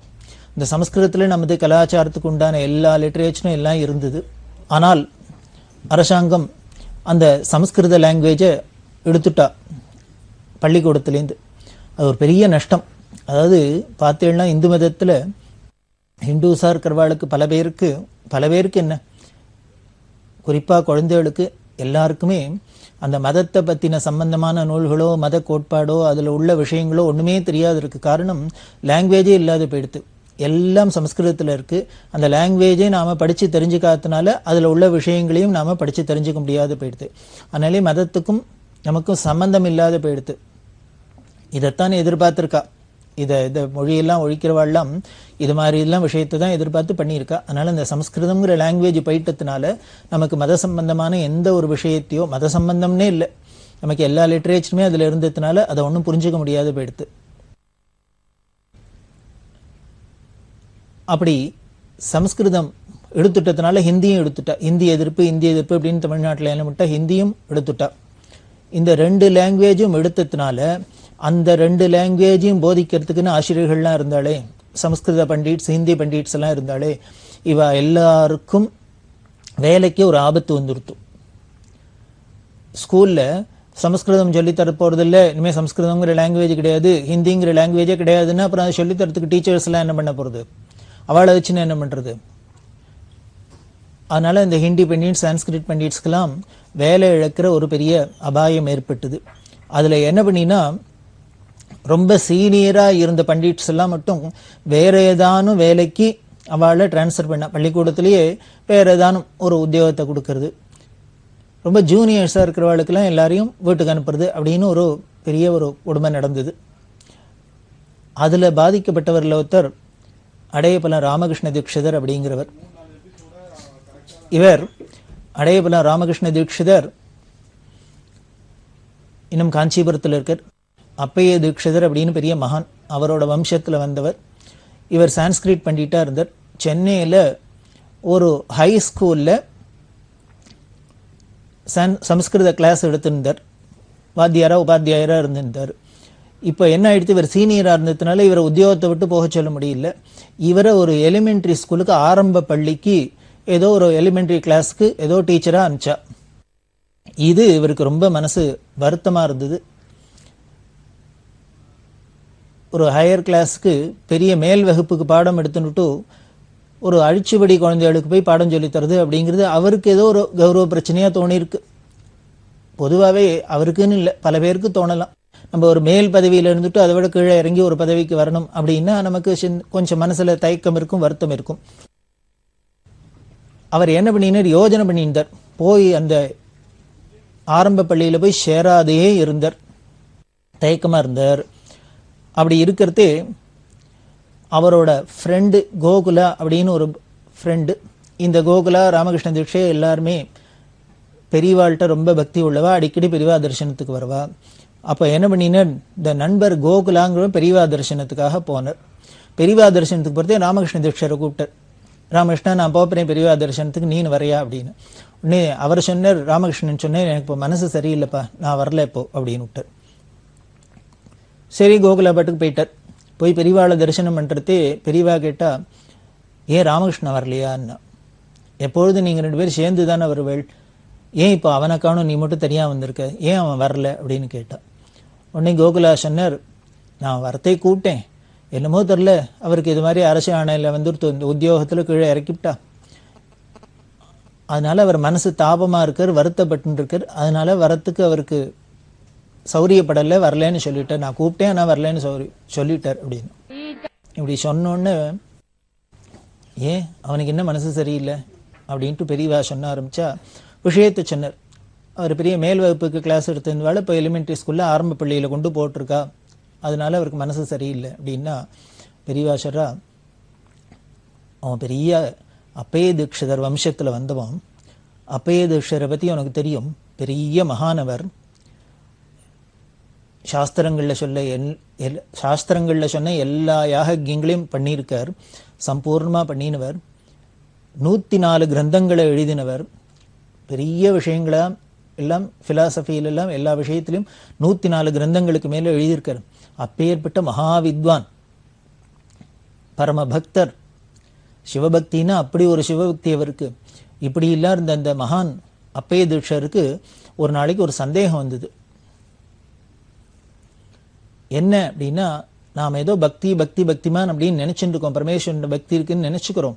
ஆனா இந்த பக்தி நமக்கு நிஜமாவே அந்தரங்கத்துல உள்ளுக்குள்ள இருக்கா, இந்த பக்தி திருடமான பக்தியா, இதை டெஸ்ட் பண்ணி பார்த்துக்கணும்னு அவருக்கு தோணித்து. சரி, நமக்கு இருக்கிற பக்தியை எப்படி டெஸ்ட் பண்ணி பார்த்துக்கிறது? அவர் ஒரு சர்வஜனா இருந்ததுனால, மகாமேதையா இருந்ததுனால அவருக்கு ஒரு வழி கண்டுபிடிச்சார். என்ன அப்படின்னா, ஒரு மனுஷனோட சுவாவம், அந்த ரியல் கலர் அப்படிங்கிற இந்த உண்மை ஸ்வரூபம் எப்போ தெரியும்னா, 2 சமயத்தில் 2 ஸ்திதியில் நாம் இருக்கிறதே அது தெரியும். அது என்ன அப்படின்னா, ஒன்று குழந்தையா இருக்கிறதே, அந்த பால்ய அவஸ்தையில் அந்த குழந்தைகளுக்கு கள்ளங்கப்படம் கிடையாது, உள்ளுக்குள்ள என்ன அப்படிங்கிறத மறைக்க தெரியாது, அப்படியே வாயில் வந்துட்டு சொல்லிடும், ரொம்ப ஃப்ராங்காக இருக்கும் இல்லையா. அதனால குழந்தையா இருக்கிறதே நமக்கு அந்தரங்கத்தில் உள்ள ஒன்று வெளியில் ஒன்று அப்படிங்கிறதுலாம் இருக்காது, உள்ளும் புறமும் ஒன்றா இருக்கும். அதே மாதிரி இன்னொரு அவஸ்தை பைத்தியக்காரனா இருந்தா, குழந்தையா இருந்தாலும் சரி பைத்தியமா இருந்தாலும் சரி, பைத்தியத்துக்கும் எதையும் மறைக்க தெரியாது. இந்த ரெண்டு நிலைமையில தான் நம்மளோட உள்ளுக்குள்ள அந்தரங்கம் என்னங்கிறது தெரியும். அப்படிங்கிறத வச்சுன்னு என்ன பண்ணினார் அப்பைய தீட்சிதர், நமக்கு இந்த பக்தி அந்தரங்கத்துல இருக்கா, பரமேஸ்வரன்ட்ட பிரியம் பக்தி இருக்கா அப்படிங்கிறத டெஸ்ட் பண்ணி பார்க்கணுங்கிறதுக்காக இந்த ரெண்டு ஸ்திதியில இருந்தோம்னா நாம அப்போ பக்திங்கிறது பண்ணினோம்னா நமக்கு உள்ளுக்குள்ள ஆழத்துல பக்தி இருக்குன்னு தெரிஞ்சுக்கலாம். சரி, இப்போவோ இந்த எண்ணம் அவருக்கு வரத்தே கிட்டத்தட்ட 70 வயசுக்கு மேல ஆயிடுத்து. 70 வயசுக்கு மேல ஆனதுனால இப்ப இனிமே அவர் திரும்பி குழந்தையா போக முடியாது. அதனால பால்ய அவஸ்தையில இருந்து தனக்கு பகவன் நாமாவை தான் சொல்லிட்டு இருக்குமா, சிவ ஸ்மரணை பண்ணிட்டு இருக்குமா அப்படின்னு கண்டுபிடிக்க முடியாது. அப்போ அடுத்த சாய்ஸ் என்ன அப்படின்னா, பைத்தியமா போகலாம். என்ன சார் பைத்தியமா போகலாம்னா நம்மளாவே நினைச்சுட்டா பைத்தியமா போக முடியுமா, இல்ல நம்மளாவே நினைச்சுட்டா தெளிஞ்சுடுமா அப்படின்னா, அதுதான் முன்னமே சொன்னேன் அவர் பெரிய மகாமேதை அப்படின்னு. இவர் வைத்திய சாஸ்திரங்கள்ல நிபுணரா இருந்ததுனால அவர் என்ன பண்ணினார், ஊமத்தங்கா அப்படின்னு ஒண்ணு இருக்கு, இந்த ஊமத்தங்காயை அரைச்சு சாப்பிட்டாக்க பைத்தியம் முடிச்சிடும் அப்படின்னு ஏதோ அந்த கிரந்தத்துல சொல்லியிருக்கு சாஸ்திரங்கள்ல. இதை தெரிஞ்சுட்டு அவர் என்ன பண்ணினார், ஊமத்தங்காயை அரைச்சு சாப்பிட்டுட்டு பைத்தியம் ஆயிடுவோம் அப்படின்னு பண்ண ஆரம்பிச்சார். ஆனா தன்னோட சிஷ்யாட்டெல்லாம் சொல்லியிருந்தார், நான் இது மாதிரி ஊமத்தங்காயை சாப்பிட போறேன், நிச்சயம் அது பண்ணினாக்க நிச்சயம் உன்மத்தம் அப்படின்னு சொல்றோம். அதுதான் ஊமத்தம்பூ அப்படிங்கிறமே, உன்மத்த சேகரன் அப்படின்னு பரமேஸ்வரனுக்கு பேரு. இந்த ஊமத்தம்பூவை தலையில வச்சுட்டு இருக்கிறதுனால அவருக்கு உன்மத்த சேகரன் அப்படின்னு பேரு. பைத்தியத்தையும் நாம என்ன சொல்றோம், தலைக்கேர் எடுத்தோம் அப்படிங்கிறோம். ஒரு கவி பரிகாசமா நிந்தாஸ்துதியா பரமேஸ்வரன் சொல்ற, நீனும் தலையில உன் தலையிலையும் உன்மத்தம் இருக்கு, ஊமத்தம்பூ இருக்கு, அதனால நீனும் உன்மத்த சேகரன் தான் அப்படின்னு. தலைக்கு பைத்தியம் ஏறணும்னு உன்மத்த சேகரன் தான், தலையில ஊமத்தம்பூவை வச்சுருக்கிற பரமேஸ்வரனும் உன்மத்த சேகரன் தான் அப்படின்னு ஸ்லேடையா அழகா நிந்தாஸ்துதியில சொல்றார். அது மாதிரி அப்பைய தீட்சிதர் என்ன பண்ண, இந்த ஊமத்தம்பு காயை சாப்பிட்டாக்க பைத்தியம் பிடிச்சிடும். அப்போ நான் அந்த பைத்திய ஸ்திதியில் இருக்கிறதே, பைத்தியம்னாலே எப்பொழுதும் உளறிண்டே தானே இருக்கும், ஏதானுக்கு சாமிச்சான உளறிட்டு இருக்கும், ஏதானு பண்ணிகிட்டே இருக்கும். அப்போ நான் என்ன பண்ணுறேன், என்ன உளர்றேன் அப்படிங்கிறது மட்டும் நீங்கள்லாம் நோட் பண்ணி வச்சுங்கோ அப்படின்னு. பைத்தியம் உளர்றதை யாராவது ரெக்கார்ட் பண்ணுவாளா, பண்ணணும் அப்படின்னு அப்பைய தீட்சிதர் சொன்னார். இதெல்லாம் ரெக்கார்ட் பண்ணி வச்சுங்கோ, நான் என்ன பேசுகிறேன், என்ன சொல்கிறேன், என்ன உளர்றேன் அப்படிங்கிறத அதெல்லாம் எழுதி வச்சுங்கோ அப்படின்னு. சரி, அவள் சிஷ்யாலாம் கேட்டா, சுவாமி நீங்கள் ஊமத்தங்காயத்தை சாப்பிட்டு பைத்தியம் ஆகிடுவேள், பைத்தியம் அர்த்தம் என்னென்னலாம் உளரலேன்னு நாங்கள் எழுதி வச்சுக்கலாம். சரி, பைத்தியமாக இருக்கிறது என்னென்ன உளரலேன்னு நீங்கள் இப்போ எப்படி தெரிஞ்சுப்பேள், பைத்தியம் தெரிஞ்சான்னா அது தெரிஞ்சுக்க முடியும், அது எப்படி தெளிய வைக்கிறது அப்படின்னு. அது வைத்திய சாஸ்திரத்தில் இருக்கு அப்படின்னு சொல்லி அதுக்கு என்ன ஒரு மருந்தோ அதை சொன்னார். கொஞ்ச நாளைக்கு இத்தனை நாளைக்கு வரைக்கும் அந்த பைத்தியமா இருக்கிறத பாருங்கோ, அதுக்கப்புறம் இந்த நாளைக்கு மேலே இந்த மருந்தை கொடுங்கோ, பிடிச்சா எனக்கு பைத்தியம் தெளிஞ்சிடும் அப்படின்லாம் சொல்லி வச்சிருந்தார். அந்த வைத்தியத்தையும் அவளுக்கு சொல்லி வச்சிருந்தார். இதே மாதிரியே பண்ணினபடி எல்லாம் பண்ணியாச்சு. அப்பைய தீட்சிதருக்கு பைத்தியம் பிடிச்சிருத்து. பைத்தியமா இருந்த காலகட்டத்தில் அவர் உளறினது என்ன அப்படின்னு சிஷ்யாலாம் அதை குறிப்பெடுத்து வச்சிருந்தா, எழுதி வச்சிருந்தா. அப்புறம் அவர் சொன்ன காலத்திலே இவருக்கு அந்த பைத்தியத்துக்கு முறிவுக்கு மருந்தை கொடுத்து இவர் பைத்தியம் தெளிஞ்சு கொடுத்து. பைத்தியம் தெளிஞ்சப்புறம் எடுத்து பார்த்தா இவர் பைத்தியமா இருக்கிறதே என்ன சொன்னார் அப்படின்னார், பரமேஸ்வரன் மேல ஸ்லோகம் சொல்லியிருந்தார். அந்த ஸ்லோகத்துக்கு பேரு உன்மத்த பஞ்சாசத்து அப்படின்னு பேரு. அந்த உன்மத்த பஞ்சாசத் அப்படிங்கிற ஸ்லோகமா இன்னைக்கும் நமக்கு கிடைச்சிருக்கு. அப்படின்னா ஒரு பைத்தியமா இருக்கிறதே கூட அவருக்கு ஏதோ வாயில வந்ததை கண்ணா பின்னான்னு உளரல, பரமேஸ்வரனை ஸ்துதி பண்றாப்லயே இருந்தது. இதை பார்த்தோன்னா அப்பைய தீட்சிதருக்கு ரொம்ப சந்தோஷம். அப்பா, நம்ம பைத்தியம் பிடிச்சா கூட உளறினா கூட, பைத்தியம் பிடிச்ச உளறினா கூட நம்ம பரமேஸ்வர ஸ்மரணையோட அவனோட புகழையே பேசிட்டு இருக்குமே, உளறிட்டு இருக்குமே. அப்படி இதை தெரிஞ்சுக்கணுங்கிறதுக்காக தானே அவர் இப்படி பண்ணினார். நமக்கு அந்தரங்கத்தில் நம்மள அறியாதையும் ஈஸ்வரன்ட்ட நமக்கு பக்தி இருக்கான்னு பார்க்கணுங்கிறதுக்காக தானே இப்படி ஒரு விஷயத்தை பண்ணி பார்த்தார். அதை பார்த்தோன்னா அவருக்கு பரம சந்தோஷமா இருந்தது. இந்த கதையெல்லாம் கோகுலாட்ட பிரிவா சொல்லி அந்த அப்பைய தீட்சிதர் வம்சத்தில் வந்த அந்த ராமகிருஷ்ணன், அந்த அப்பைய தீட்சிதர் கூட தனக்கு பக்தி இருக்கா என்னங்கிறத பார்க்கறதுக்கு குழந்தையா இருந்து பார்த்தாக்க சந்தோஷமா இருக்கும். ஆனா அவருக்கு குழந்தையா போக முடியல, குழந்தையா ஆக முடியல, அதனால பைத்தியமானார். ஆனா அவர் வம்சத்துல வந்த இந்த ராமகிருஷ்ணனுக்கோ அந்த குழந்தைகளோடையே பழகிற ஒரு பாக்கியம் கிடைச்சிருக்கு. இவனும் இவர் பெரிய வித்வானா இருந்தா, வாத்தியாரா இருந்தா, மேல் வகுப்புக்கு எடுத்தாதான் கௌரவமா? ஏன் கீழே இருக்கிற அரிச்சுவடியில் உள்ள குழந்தைகளுக்கு சொல்லித்தரக்கூடாதா? சொல்லி கொடுத்தா அது என்ன கௌரவ குறைச்சலா அப்படின்னு பெரியவா சொன்னா, அப்பயே தீட்சிதரா இருந்தா ரொம்ப சந்தோஷப்பட்டிருப்பார். குழந்தைகளா கலந்து பழகிறாப்புல நமக்கு ஒரு சந்தர்ப்பம் கிடைச்சிருக்கே அப்படின்னு அவர் சந்தோஷப்பட்டுப்பார். அவர் வம்சத்துல வந்து அவனுக்கு இந்த பாக்கியம் கிடைச்சிருக்கு, அவ தீட்சிதருக்கு அப்பயே தீட்சிதர் கிடைக்காத பாக்கியம் இவனுக்கு கிடைச்சிருக்கு, அவன்கிட்ட போய் சொல்லு. உடனே அந்த ஆரம்ப பள்ளியில இருக்கிற குழந்தைகளுக்கு பாடம் சொல்லி கொடுக்கறதுக்கு அவனை போய் டியூட்டியில ஜாயின் பண்ண சொல்லு அப்படின்னு. குழந்தைகளுக்கு என்ன சொல்லித்தர போறோம்? எடுத்தோடனே பெரியவா சொல்றா, அந்த எலிமெண்டரி ஸ்கூல் குழந்தைகளுக்கு தான் ஆரம்ப கல்வியில தான் நம்ம அறம் செய்ய விரும்பு, ஆறுவது சினம், இதெல்லாம் சொல்லித்தர முடியும். எடுத்தோடனே அழகா சொல்றதே, அறம் செய்ய விரும்பு, தர்மம் பண்றதுக்கு, தர்ம வழியில் நடக்கிறதுக்கு ஆசைப்படு அப்படின்னு தானே சொல்லித்தருது. கோவத்தை அடக்கு, இதெல்லாம் வரிசையா சொல்லித்தருது. இப்படி ஆத்திச்செடி, கொன்றை வேந்தன், இது மாதிரி தர்ம நூல்கள்லாம் இருக்கு. ஔவையாரோடது இந்த அறம் செய்ய விரும்பலாம். பள்ளிக்கூட ஆரம்ப வகுப்பிலேயே நமக்கு இது மாதிரி வாழ்க்கைக்கு இன்றியமையாத, நம்ம ஒரு நல்ல பிரஜைகளா இருக்கிறதுக்கு என்னென்ன வேணுமோ அது அத்தனையும் இந்த உபதேசங்கள்லாம் சொல்லப்பட்டிருக்கு. அதைத்தான் நமக்கு ஆரம்ப கல்வியா பாடமா இருந்திருக்கு. இதெல்லாம் சொல்லித்தர பாக்கியம் இந்த ஆரம்ப கல்வியில இருந்தாதான் முடியும், இந்த எலிமெண்டரி ஸ்கூல்ல இருந்தாதான் முடியும்னு அவன்ட்டு சொல்லு. அதனால அறம் செய்ய விரும்பு, அறம் செய்ய விரும்புன்னு குழந்தைகளுக்கு சொல்லித்தரத்தோட இல்லை, அதை கேட்க சொல்லித்தர நமக்குமே அந்த தர்மத்துல ருச்சி வரும், நமக்கும் தர்ம வழியில் நிற்கிறதுக்கு ஒரு சான்ஸ் கிடைக்கும், நாமளும் கடத்தேறலாம். இது ஏதோ பொழப்புக்காக உத்தியோகம் அப்படிங்கிறது இல்லாத நமக்கும் ஒரு தர்மத்தை ஸ்மரிக்கிறாப்புல நல்ல வழியில போறதுக்கு ஒரு சந்தர்ப்பம் கிடைக்கும். அதனால இது பெரிய பாக்கியம் அப்படின்னு அவன்கிட்ட சொல்லு, போய் பள்ளிக்கூடத்துல சேர சொல்லு அப்படின்னா. ஔவையார் அப்படின்னோன்னு ஞாபகம் வருது. ஔவையார்ட்ட பெரியவாளுக்கு அப்படி ஒரு பக்தி, அந்த அம்மா மேல அப்படி ஒரு பக்தி. காரணம், ஒரு கிழவி இந்த குழந்தைகள், அதாவது சமுதாயத்துல என்ன ஒரு அக்கறை இருந்தா, ஔவையாரோட உபதேசங்கள் எல்லாமே அநேகமா பார்த்தீங்கன்னா குழந்தைகளை உத்தேசிச்சு தான் இருக்கு.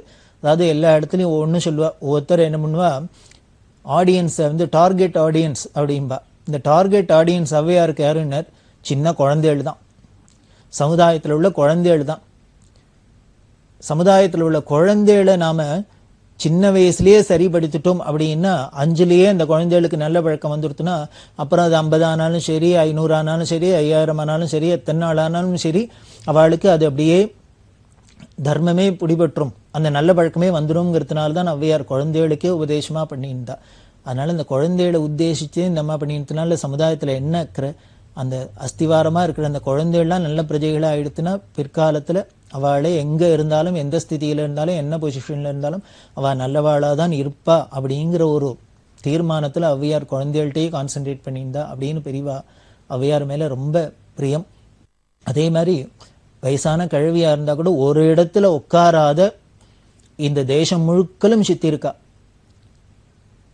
கால்நடையாவே இந்த தேசம் முழுக்கலும் சுத்தி அத்தனை குழந்தைகளுக்கும் உபதேசம் பண்ணணும் அப்படிங்கிற பெரிய ஒரு நோக்கத்தோட அந்த அம்மா கைங்கரியம் பண்ணியிருக்கா. அந்த அம்மா போட்ட அஸ்திவாரம் தான், அவ பாதம் பட்ட இடம் தான் இந்த பாரத தேசம் முழுக்கலும் இந்த தமிழ்நாட்டுல இருக்கு. அதோட வலிமை தான் இன்னமும் நமக்கு நல்ல குழந்தைகள்லாம் பிறந்துட்டு இருக்கு, நல்ல பிரஜைகள்லாம் இருக்கு அப்படின்னு பெரியவாளுக்கு அதுல ரொம்ப பிரியம் ஔவையார்ட்ட. அதனால பெரியவா சொன்னா, அந்த ஔவையாரோட அந்த உபதேசங்கள் எல்லாம், அந்த நல்ல நீதி நூல்கள்லாம் எலிமெண்டரி ஸ்கூல்ல தான் சொல்லித்தரலாம். அது ராமகிருஷ்ணனுக்கு பெரிய பாக்கியம் கிடைச்சிருக்கு. அதனால சங்கோஜப்படாத, இது ஒன்றும் கௌரவ குறைச்சல் இல்லை, அவனை போய் சேர சொல்லும் அப்படின்னா. சேர்ந்தாக்க அவனுக்கு பரமக்ஷேமம்னு சொல்லும் அப்படின்னா, அதுவே அவரோட மேன்மைக்கும் ஒரு பெரிய வழியா இருக்கும் அப்படின்னு சொல்லி கௌரவ குறைச்சல்ல போய் கட்டாயம் சேர சொல்லு அப்படின்னா. இந்த கோகுலா வந்து ராமகிருஷ்ணன்ட்ட சொன்னார், இந்த நடந்த விஷயங்கள்லாம் சொன்னா ராமகிருஷ்ண தீட்சருக்கு ரொம்ப மனசு அப்படியே உருகித்து. என்ன ஒரு அக்கறை பாரு பெரியவாளுக்கு. அதாவது ராமகிருஷ்ணன் அப்படிங்கிற ஒரு தனி ஒரு வியக்திகிட்டையும் என்ன ஒரு பிரியம், அன்பு. அதே மாதிரி இந்த சமுதாயத்து மேலேயும், சமுதாயத்தில் உள்ள ஜனங்கள் மேலேயும், அந்த இளைஞர்கள் மேலேயும், குழந்தைகள் மேலேயும் பெரியவாளுக்கு என்ன ஒரு அக்கறை அப்படின்னு சொல்லி பெரியவா உத்தரவை சிறமேற்கொண்டு போய் இவர் எலிமெண்டரி ஸ்கூல்ல சேர்ந்தார். அதாவது எப்பொழுதுமே குருங்கிறது எதுக்கு வேணும்னா, இதை மாதிரி சந்தர்ப்பத்துக்கு தான் குருங்கிறவர் வேணும். அவரோட அவசியம் என்ன அப்படின்னா, இப்படி நாம ஏதோ ஒரு பிரச்சனையில மாட்டின்ட்டு ஒரு கன்ஃபியூஷன்ல இருக்கிறதே, குழப்பத்துல இருக்கிறதே, அந்த குழப்பத்திலேருந்து நம்மளை வெளியில கொண்டு வந்து நமக்கு ஒரு தெளிவை கொடுத்து நம்மளை நல்ல வழியில கொண்டு செலுத்துறதுக்குத்தான் ஒரு குரு வேணும். அப்படிதான் தக்க சமயத்துக்கு ஒரு குருவா இருந்து இந்த ராமகிருஷ்ண தீட்சிதருக்கு பெரியவா அட்வைஸ் பண்ணினா, உபதேசம் பண்ணினா. அந்த உபதேசப்படி அவர் நடந்ததுனாலே அதுக்கப்புறம் 10 வருஷத்துக்கு மேல இந்த எலிமெண்டரி ஸ்கூல்லேயே குழந்தைகள வாத்தியாரா இருந்து அவர் ரிட்டையர்லாம் ஆனார். ரிட்டையர் ஆனதுக்கு அப்புறம் தான் ப்ராவிடென்ட் ஃபண்டு, கிராஜுவிட்டி, பென்ஷன் முதலான எல்லா பெனிஃபிட்ஸும் வந்தது. இன்னமும் இருக்கார், 90 வயசு ஆறுது, இன்னமும் இருக்கார். அவருக்கு பொன் குழந்தைகளுக்கெல்லாம் கல்யாணம் பண்ண முடிஞ்சது. இவர் உத்தியோகத்தில் இருந்ததுனால்தான் அவர் உடனே இது ஒரு கௌரவ பிரச்சனையா எடுத்துட்டு நம்ம ஹை ஸ்கூல்ல இருந்துவா இனிமேல் எலிமெண்டரி ஸ்கூலுக்கு போறதா வேண்டாம் அப்படின்ட்டு ரிசைன்மெண்ட் வந்திருந்தாருன்னா இந்த ரிட்டையர்மெண்ட் பெனிஃபிட் இவ்வளவுலாம் பென்ஷன் முதலான பெனிஃபிட் இல்லாமல் வந்திருக்காது. அதோட இவர் பொன் குழந்தைகளுக்கெல்லாம் கல்யாணம் பண்றதுக்கும் கடன் வாங்கின்னு சிரமப்பட்டிருக்க வேண்டியிருக்கும். இப்படி ஃபினான்ஷியலி அவருக்கு பல சிக்கல்லாம் வந்திருக்கும். அதுலேருந்தெல்லாம் காப்பாத்தினா பெரியவா போய் வேலைக்கு சேர சொல்லுன்னதுனால, வேலையை விட்டுற சொல்லாத உத்தியோகத்தை கண்டினியூ பண்ண சொல்லு அப்படின்னதுனால அதைத்தான் நினைச்சு இன்னமும் அவர் உருகிற. அப்படி பெரியவா அன்னைக்கு சொன்னதை கேட்டுன்னு நடந்ததுனால தான் இன்னைக்கு குழந்தைகள்லாம் கல்யாணம் பண்ணி கொடுத்து அவள்லாம் சௌக்கியமா இருக்கா. இன்னைக்கு நமக்கு பென்ஷன்லாம் வந்துன்னு நம்மளும் இந்த வயசான காலத்திலையும் சாப்பாட்டுக்கு குறவில்லாத சௌக்கியமா இருக்கும் அப்படின்னா, க்ஷேமமா இருக்கும்னா அன்னைக்கு பெரியவா பண்ணின உபதேசம். அவ சொன்னத்தை கேட்டதுனால, அவ ஒரு தெளிவை கொடுத்ததுனால நமக்கு இப்படி எல்லாம் வாழ்க்கையில ஒரு பெரிய திருப்பமாக இருந்தது. அதுலேருந்து நாம தப்பிச்சோம் அப்படின்னு அவர் ரொம்ப மனசார உருகி பக்தி பண்றார். பெரியவா இந்த சமஸ்கிருத மொழியை ஒழிக்கிறதுக்கு இருக்கிறதே அதுலேருந்து காப்பாத்தினா. அதே மாதிரி அந்த சமயத்துல தான் ஓரியண்டல் ஸ்கூல் அப்படிங்கிற ஒன்றை பெரியவா ஆரம்பிக்கிறதுக்கு ஏற்பாடு பண்ணினா. அரசாங்கத்திலேயே சொல்லி ஒவ்வொரு கிராமத்திலையும் உள்ள அந்த பஞ்சாயத்து யூனியன் எல்லாம் ஒரு சமஸ்கிருத பண்டிட் அங்கே வச்சுக்கணும், நியமனம் பண்ணணும்னு சொல்லி அவள் அந்த கிராமத்தில் இருக்கிறவாளுக்கெல்லாம் சமஸ்கிருதம் கற்றுக் கொடுத்து, அப்புறம் அவள்கிட்ட படிச்சவா அவளே ஓரளவுக்கு நன்னா படிச்சுட்டான்னா அங்கே உள்ளவாளுக்கெல்லாம் கற்றுக் கொடுக்கணும். இந்த சமஸ்கிருதங்கிற லாங்குவேஜ் எல்லாத்தையும் பழக்கத்தில் இருக்கணும். அப்படி இருந்தால் தான் நமது மதத்துக்கு பெரிய பரம்பரை சொத்தா இருக்கிற பொக்கிஷமா இருக்கிற அத்தனையும் நாம புரிஞ்சுக்க முடியும். அதுல உள்ள விஷயங்கள்லாம் தெரிஞ்சுக்க முடியும். தெரிஞ்சுன்னு நாம அதை அனுபவத்துக்கு கொண்டு வந்து எல்லாம் பலனை அடைய முடியும். இகத்துக்காட்டும் பரத்துக்காட்டும் எல்லாத்துக்கும் அதுல இருக்கு சாஸ்திரங்கள் எல்லாம் அப்படின்னு சொல்லி இது மாதிரிலாம் பெரியவா சொன்னா. இந்த ஓரியண்டல் ஸ்கூல் அப்படிங்கிறத இந்த லௌகீகமான படிப்போட, மேல்நாட்டு படிப்போட நமது பிராச்சீனமான இந்த சமஸ்கிருத பாஷையும் இருக்கணும், அதுல உள்ள விஷயங்கள்லாம் கிரந்தங்கள்லாம் இருக்கணுங்கிறதுக்காக ஓரியண்டல் ஸ்கூல்லாம் ஆரம்பிக்க வச்சா. அப்படி இருக்கிற பெரியவா சமஸ்கிருதத்தை மட்டும்தானா எல்லாத்துக்குமே உண்டு. ஒரு தமிழ்லையும் அப்படி ஒரு அவளுக்கு அபிமானம் உண்டு. இப்படி எல்லா லாங்குவேஜ்லையும் எதெல்லாம் நமக்கு நல்ல விஷயங்கள் இருக்கோ அதுக்கு உண்டானதை எப்படி அதை பாதுகாத்துக்கிறது அப்படிங்கிறதுல நமக்கு பல திட்டங்களை போட்டு பெரியவா சொன்னா. அப்படி பண்ற பெரியவா இன்னும் என்னென்னலாம் நமக்கு உபயோகமான விஷயங்கள் எல்லாம் சொல்லியிருக்காங்கிறத தொடர்ந்து பார்க்க போறோம். பெரியவா சரணம். இந்நிகழ்ச்சியின் அடுத்த பகுதி நாளை மாலை இதே நேரத்தில் ஒளிபரப்பாகும். பெரியவா சரணம். பெரியவா சரணம். அடுத்த நிகழ்ச்சி திருவாசக இன்னிசை. வழங்குபவர் ஸ்ரீ சத்குருநாத தேசிகர் அவர்கள். பெரியவா சரணம். திருச்சிற்றம்பலம். திருத்தசாங்கம். ஏறார் இளங்கிளியே எங்கள் பெருந்துரைக்கோன், ஏறார் இளங்கிளியே எங்கள் பெருந்துரைக்கோன், சீரார் திருநாமம் தேர்ந்துரையாய் ஆரூரன் செம்பெருமான் வெண்மலரான்,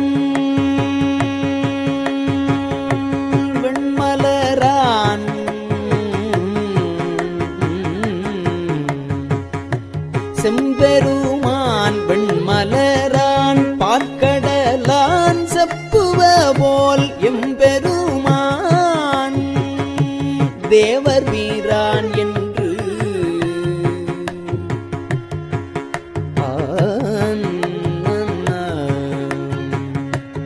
ஏதமிலாயின் சொல் மரகதமே,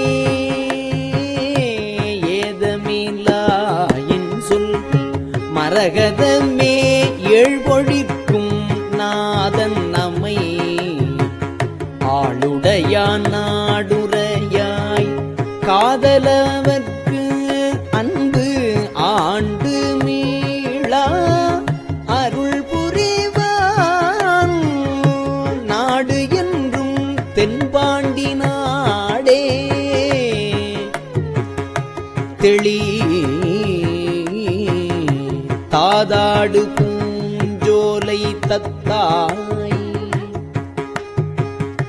தாதாடு பூஞ்சோலை தத்தாய் நமையாளும் மாதாடும் பாகத்தன் வாழ்பதியன் கோதாட்டி பத்தரெல்லாம் பார்மேல் சிவபுரம் போல் கொண்டாடும்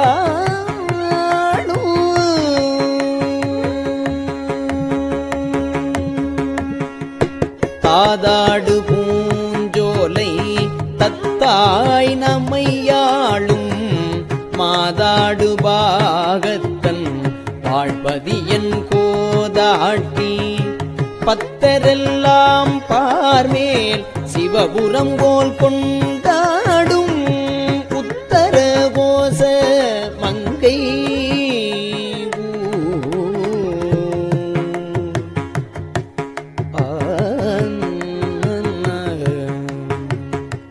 செய்யவாய் பைஞ்சிறகில் செல்வீனம் சிந்தை சேர் ஐயன் பெருந்துரையான் ஆருரையாய் தையலாய் வான் வந்த சிந்தை மலங்கழுவ வந்தெழியும் ஆனந்தம் காள் உடையான் ஆறு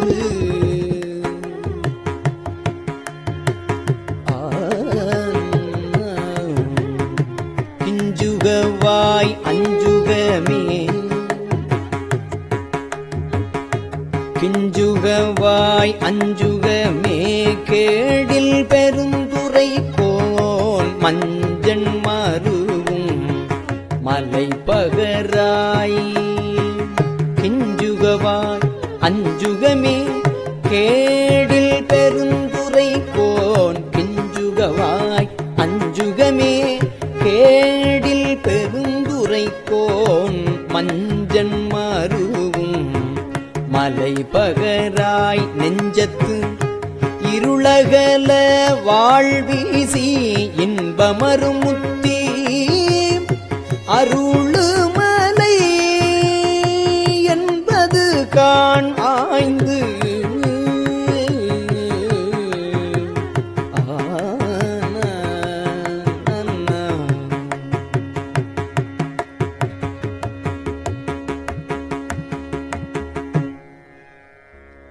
இப்பாடே வந்து இயம்பு கூடு புகழ் என் கிளியே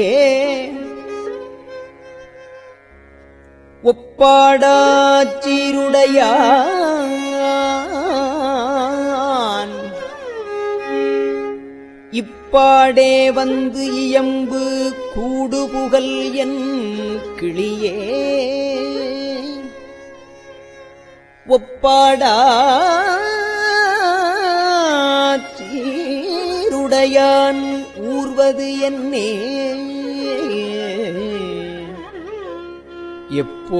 எப்போதும் தேன் புரையும் சிந்தையராய் தெய்வப் பெண் ஏத்திசைப்ப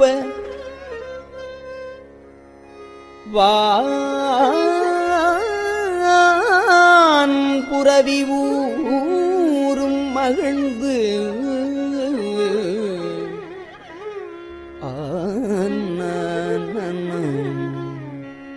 கோற்றேன் மொழிக்கிள்ளாய் கோதில் பெருந்துரைக்கோன்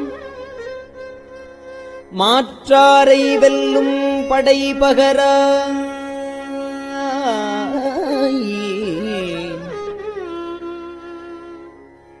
ஏற்றார் அழுக்கடையான் நெஞ்சு உருக மும்மலங்கள் பாயும் கழுக்கடை காண் கைக்கொள் படை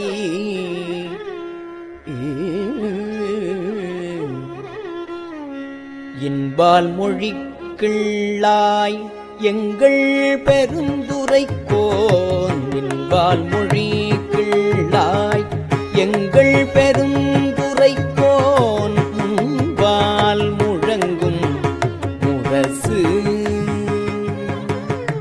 இன்பால் மொழிக்கிள்ளாய் எங்கள் பெருந்துரைக்கோன் முன்பால் முழங்கும் முரசு இயம்பாய் முன்பால் முழங்கும் முரசு இயம்பாய் அன்பால் பிறவி பகை கலங்க பேரின்பத்து ஓங்கும் பருமிக்க நாதப்பறை பிறவி பகை கலங்க பேரின்பத்து ஓங்கும் பருமிக்க நாதப்பறை ஆயமொழி கிள்ளாய் ஆயமொழி கிள்ளாய் அள்ளூரும் அன்பருபால் மேய பெருந்துரையான் மெய்த்தார் என் தீயவினை நாளும் அணுகா வண்ணம்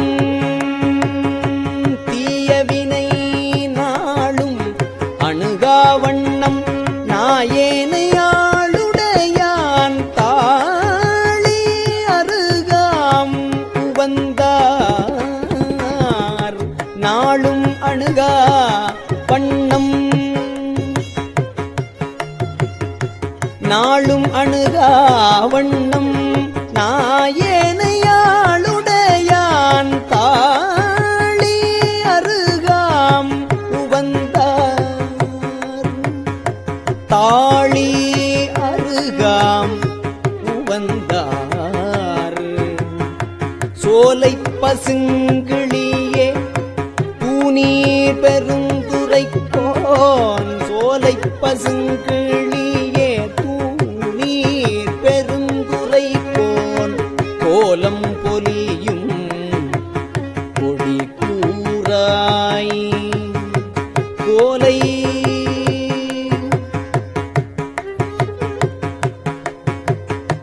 சோலை பசுங்கிளியே தூநீர் பெருந்துரைக்கோன் கோலம் பொலியும் கொடி கூறாய் சாலவும் ஏதிலார் துண்ணன மேல் விளங்கி ஏதிலார் துண்ணன மேல் விளங்கி ஏற்காட்டும் கோதிலா ஏறாம் கொடி கோதிலா ஏறாம் கொடி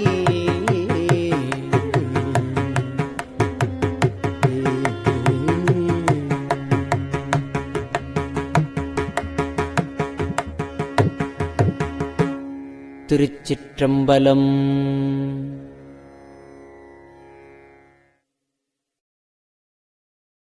பெரியவா சரணம். இந்நிகழ்ச்சியின் அடுத்த பகுதி நாளை மாலை இதே நேரத்தில் ஒளிபரப்பாகும். பெரியவா சரணம். பெரியவா சரணம். பெரியவா வானொலியின் இன்றைய நிகழ்ச்சிகளின் நிறைவாக திருப்பொன்னூசல் வழங்குபவர் சத்குருநாத தேசிகர் அவர்கள். பெரியவா சரணம். திருச்சிற்றம்பலம். திருப்பொன்னூசல். நஞ்சமர் கண்டத்தன்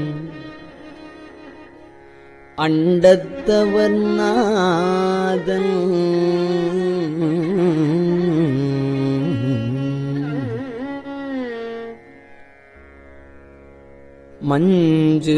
மஞ்சுதோய் மாடமணி உத்தரகோசமங்கை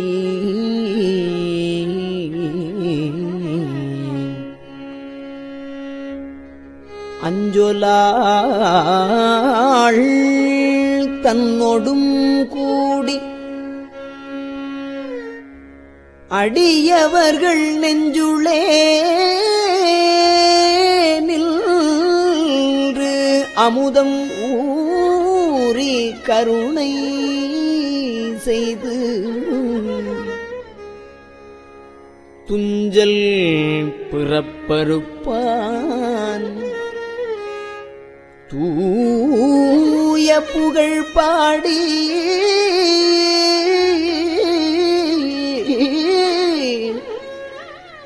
புஞ்சமார்வள் வளையே பொன்னூசல்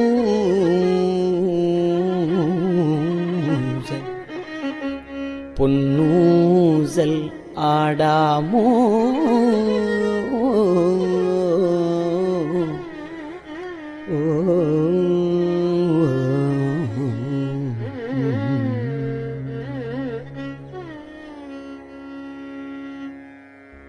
திருச்சிற்றம்பலம்.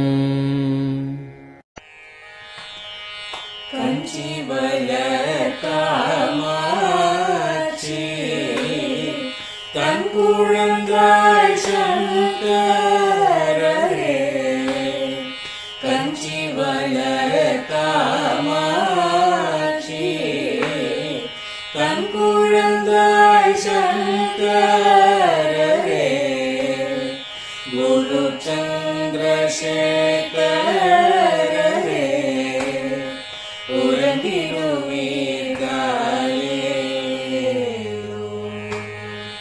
உறங்கிடுவீர்களே.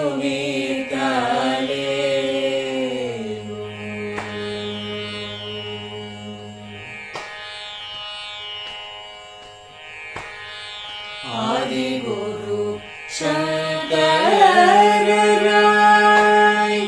அன்றொரு நாள் வந்தவரே,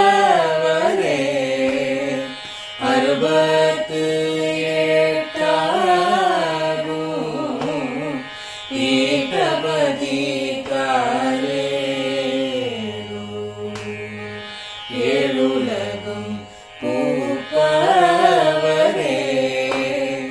காப்பவரே கரப்பவரே,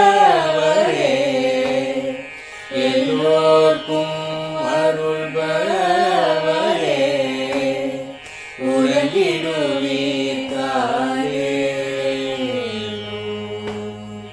அயனுடனே மாலவனோ, தேடிய பொற்பதத்தவரே, அருமறைகள் சாற்றும் முயல் மலர்பதமே காலே, முக்தி நிலை எய்திடவே சக்தி தரும் சத்குருவே, முக்தி நிலை எய்திடவே சக்தி தரும் சத்குருவே, நித்தமெங்கள் நாவீசையில் நித்திரை கொள்தாயே, நித்தமெங்கள் நாவீசையில் நித்திரை கொள்தாயே, நித்தமெங்கள் நாவீசையில் நித்திரை கொள்தாயே.